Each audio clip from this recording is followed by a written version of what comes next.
नमस्कार दोस्तों, आज हम अरिंदम क्लासेस में क्लास 10 का पहला चैप्टर रासायनिक अभिक्रिया एवं समीकरण देखने के लिए जा रहे हैं।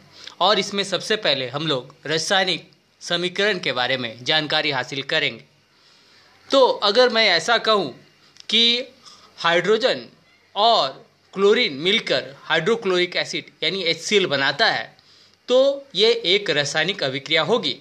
क्योंकि मान ले कि कोई पदार्थ A एक अन्य पदार्थ B के साथ अगर मिलकर एक नया पदार्थ बनाता है C और प्लस D, तो ये एक रासायनिक प्रतिक्रिया हुआ जिसमें कि हमारा पारंपरिक पदार्थ A प्लस B आपस में प्रतिक्रिया किया और C प्लस D बनाया। A और B को अर्थात जहाँ से हमारा प्रतिक्रिया शुरू हुआ उसे हम प्रतिकारक कहते हैं, और C प्लस D जो कि हमें अंतिम में प्राप्त हुआ उसे उत्पाद या प्रतिफल कहते हैं।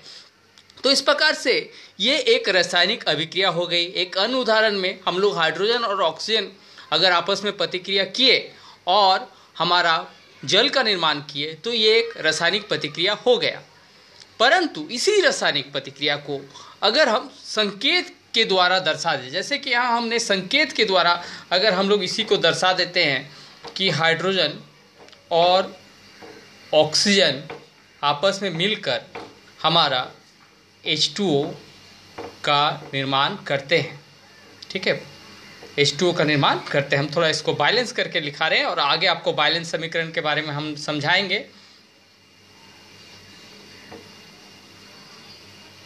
तो ये जब हमने यहाँ इसे संकेत के द्वारा इसे दर्शा दिया तो वो रासायनिक समीकरण बन गया। अर्थात रासायनिक अभिक्रिया को जब एक संकेतों के द्वारा यानी भाग लेने वाले तत्वों और पदार्थों के संकेतों के द्वारा या सूत्र के द्वारा दर्शा दिया जाता है तो वही जो है हमारा बन जाता है रासायनिक समीकरण। यानी अगर हम शाब्दिक रूप में बोले तो रासायनिक अभिक्रिया, और अगर संकेत एवं सूत्र से बोले तो रासायनिक समीकरण बन जाता है।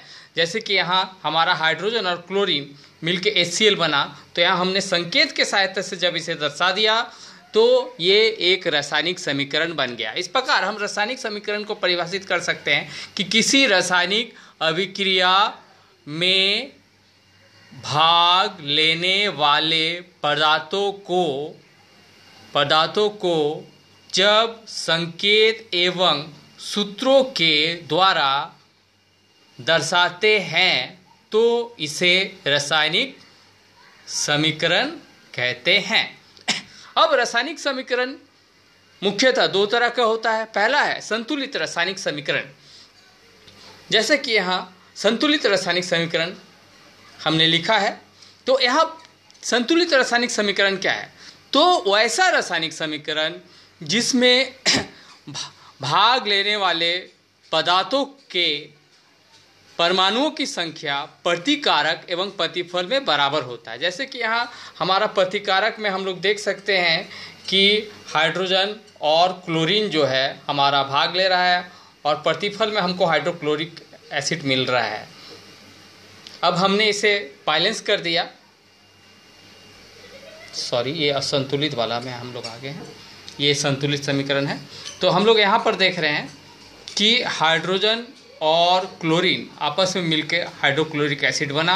तो हाइड्रोजन और क्लोरीन जो हमारा प्रतिकारक है और हाइड्रोक्लोरिक एसिड प्रतिफल है। तो हम देख रहे हैं कि हाइड्रोजन की संख्या बाईं ओर भी इस समीकरण में 2 है और दाहिने तरफ भी 2 है। अब देखिए यहाँ बाएं तरफ भी हाइड्रोजन का 2 है परमाणु और दाएं तरफ भी हाइड्रोजन का 2 परमाणु। अब परमाणु जानते हैं ना, किसी तत्व के नीचे में दाहिने ओर जो रहता है, यहाँ पर 2 है। तो यहाँ पर 2 कैसे हुआ? यहाँ तो 1 नज़र आ रहा है लेकिन यहाँ 2 से गुना है। तो ये हमारा अणु कहलाता है। जो दाहिने तरफ जो बाएं तरफ ऊपर में होता है यौगिक का, वो हमारा अणु कहलाता है। यौगिक का छोटा कण अणु होता है, तो HCl यौगिक है तो इसका छोटा कण अणु है। तो यहाँ पर 2 अणु है, तो इसीलिए हमारा चूंकि 2 अणु है तो एक में एक था ना परमाणु, तो 2 अणु है हाइड्रोजन का, इसलिए हाइड्रोजन का यहाँ 2 परमाणु हो गया। ठीक है, तो इस प्रकार हम कह सकते हैं कि इस प्रतिक्रिया में हाइड्रोजन का प्रतिकारक के तरफ भी 2 परमाणु है और प्रतिफल के तरफ भी 2 परमाणु है। इसी तरह से क्लोरीन का भी प्रतिकारक के तरफ भी 2 परमाणु है और प्रतिफल के तरफ भी 2 परमाणु है। तो एक संतुलित रासायनिक समीकरण हुआ। लेकिन इसी को अगर हम दूसरे रूप में देखें एक अन्य समीकरण में हम इसे देखने की चेष्टा करें, जैसे कि यहाँ पर इस और हाइड्रोजन 2 है, यहाँ क्लोरीन 2 है, लेकिन अगर हम यहाँ 2 से नहीं गुना करते हैं तो ये HCl है, तो तब हम देखते हैं कि यहाँ हाइड्रोजन प्रतिकारक यानी बाईं ओर जो है 2 है और दाईं ओर यानी प्रतिफल के और ये हाइड्रोजन एक ही है, देख रहे हैं ना आप। और यहाँ देखिए क्लोरीन जो है बाईं ओर 2 है यानी प्रतिकारक के तरफ और प्रतिफल के तरफ क्लोरीन 1 है। तो ऐसा रासायनिक समीकरण जिसमें हमारा किसी भी पदार्थ का प्रतिकारक एवं प्रतिफल में परमाणु की संख्या एक समान ना हो, अलग अलग हो, तो उसे असंतुलित रासायनिक समीकरण कहते हैं। असंतुलित रासायनिक समीकरण को हम कंकाली समीकरण भी कहते हैं। याद रखिएगा, उसका दूसरा नाम कंकाली रासायनिक समीकरण भी है, क्योंकि आपको ज़्यादातर कंकाली करके ही पूछेगा। तो आशा है कि ये 2 चीज़ तो आप समझ गए हैं। अब एक प्रश्न आता है कि संतुलित रासायनिक समीकरण की आवश्यकता क्यों पड़ती है, संतुलित रासायनिक समीकरण की आवश्यकता क्यों पड़ती है। तो इसके लिए हमने पढ़ा था, क्लास 9 में पढ़ा था द्रव्यमान संरक्षण का नियम, जो कि लैवोसियर नामक वैज्ञानिक ने दिया था। और आपको याद होगा उसमें हमने पढ़ा था कि अगर A प्लस बी मिला के C प्लस डी बना रहा है, तो अगर A और B को दोनों को मात्रा को जोड़कर अगर 40 ग्राम हो रहा है, तो C प्लस डी यानी C और D को भी मिला के 40 ग्राम होगा। यानी जितना प्रतिकारक की मात्रा होती है उतनी ही प्रतिफल की मात्रा होती है, जो कि द्रव्यमान संरक्षण का नियम था। तो यहाँ जब ये सवाल पूछा जाएगा कि हमें संतुलित रासायनिक समीकरण की आवश्यकता क्यों होती है, ज़रूरत क्यों होती है, तो उसका उत्तर ये होगा क्योंकि द्रव्यमान संरक्षण के नियम का प्रतिपादन होने के लिए ये ज़रूरी है कि किसी भी रासायनिक प्रतिक्रिया में जितने प्रतिकारक, किसी भी पदार्थ के प्रतिकारक में परमाणु की संख्या और प्रतिफल में परमाणु की संख्या बराबर होनी चाहिए, तभी हम सही रूप से प्रतिकारक एवं प्रतिफल की मात्राओं को निकाल पाएंगे। इसीलिए संतुलित रासायनिक समीकरण की आवश्यकता होती है। अगला सवाल है कि रासायनिक समीकरण से हमें क्या क्या जानकारियाँ मिलती है। तो इसके लिए आइए हम एक रासायनिक समीकरण लेते हैं, नाइट्रोजन हाइड्रोजन और मिला के ये NH3 यानी अमोनिया बना है, और इसको मैंने बैलेंस कर दिया। समीकरण को बैलेंस कैसे करते हैं ये भी मैं आपको वीडियो में बताऊंगा, और सूत्रों को कैसे लिखते हैं वो बताऊंगा, हर एक चीज़ बताऊंगा, लेकिन अलग अलग आपको वीडियो देखना पड़ेगा और आपको चैनल पे बना हुआ रहना पड़ेगा। तो यहाँ सबसे पहले हमारे रासायनिक समीकरण में अगर हम लोग देखते हैं तो हमको जानकारी मिल रही है कि कौन सा पदार्थ रासायनिक समीकरण में भाग ले रहा और क्या उत्पाद बन रहा है, यानी प्रतिकारक एवं प्रतिफल के बनने वाले पदार्थों के बारे में, प्रतिकारक में भाग लेने वाले पदार्थ और प्रतिफल में बनने वाले पदार्थों के बारे में जानकारी मिलती है। यानी रासायनिक समीकरण में भाग लेने वाले पदार्थों के बारे में जानकारी मिलती है। तो ये पहला जानकारी हमें रासायनिक समीकरण से मिला। दूसरा है कि हमें भाग लेने वाले तत्वों के परमाणु एवं अणुओं के बारे में जानकारी प्राप्त होती है। आप जानते हैं कि अगर तत्व है, जैसे कि नाइट्रोजन तत्व है, तो परमाणु मिलेगा। तो यहाँ नाइट्रोजन का 2 परमाणु है, जो कि आपको देख रहे हैं समीकरण से, क्योंकि रासायनिक समीकरण से पता चल जा रहा है कि नाइट्रोजन का 2 परमाणु।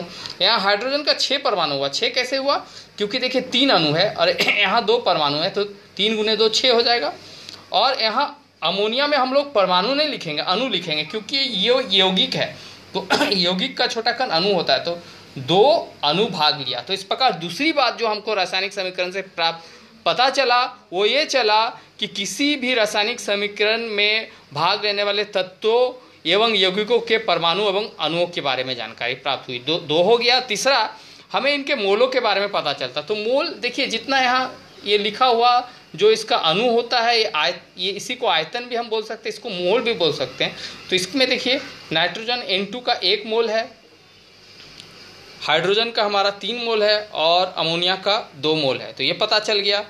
तो तीसरी बात हमको पता चला कि कितने कितने मोल भाग लेते हैं पदार्थों के, रासायनिक समीकरण में भाग लेने वाले पदार्थों के मोलों के बारे में जानकारी मिलती है। तीसरा पॉइंट आप लिखिएगा।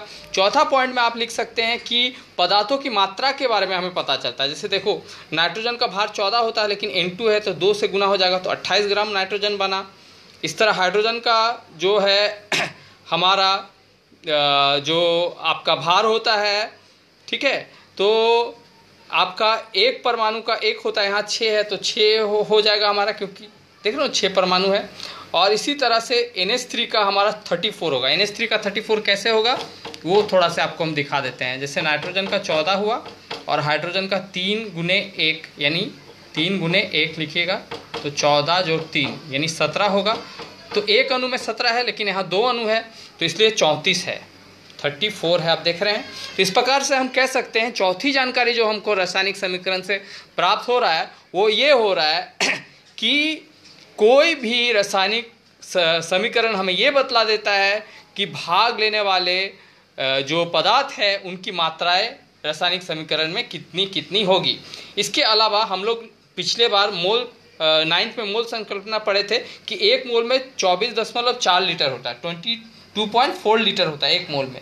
तो देखिए यहाँ पर नाइट्रोजन का तो एक मोल है तो 24.2 लीटर होगा नाइट्रोजन। हाइड्रोजन का 3 मोल है तो 3 से हम लोग जो है यहाँ पर क्या करेंगे, 3 से गुना करेंगे, इतना लीटर, 3 गुने 24.4 लीटर हाइड्रोजन होगा। और अमोनिया कितना होगा, तो यहाँ पर अमोनिया का कितना मोल है, 2 मोल है। एक मोल में 24.4 होता है तो 2 मोल में 2 गुने 24.4 लीटर होगा। तो इस प्रकार से पांचवी जानकारी हम लोग लिख सकते हैं कि कोई भी रासायनिक समीकरण ये बतलाता है कि भाग लेने वाले पदार्थों का लीटर में कितना आयतन है। तो इस प्रकार से आशा है यहाँ तक आपको अच्छा से समझ में आ गया। आप चैनल पे बना रहिए या तो इसे सब्सक्राइब कर लीजिए, आगे और जानकारी आपको मिलती रहेगी। धन्यवाद।